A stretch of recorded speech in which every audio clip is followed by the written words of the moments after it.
Hey there, Greg Marchand here, 0 to 60 seconds, where we teach business management practices and service counter selling skills in under 60 seconds, sometimes. All right, Daily Huddle. Look, this goes by a whole bunch of different names, but what this is short, daily, sometimes multiple times a day meetings. They're 5-minute meetings. Why 5-minute meetings? Because you need to set a tone, and sometimes during the day you need to hit the reset button.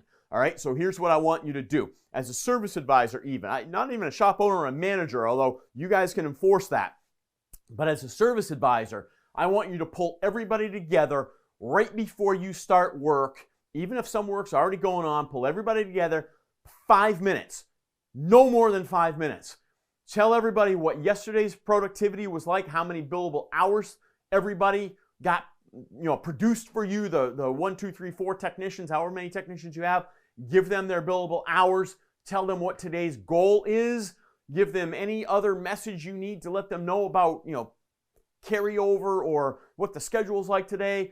Focus on courtesy inspections and turn them loose. And then after lunch, sometime around 1 o'clock, when everybody's back in the shop, pull everybody together for another 5 minutes and say, here's where we're at. How's everybody doing? Who's having challenges? Here's what's got to go in the next hour or by 5 o'clock or 6 o'clock, whatever it is, and just a quick check-in, all right? Get these short once or twice a day meetings implemented. Call them whatever you want to call them, but less than 5 minutes, it sets a tone, and I promise you it's actually going to grow business.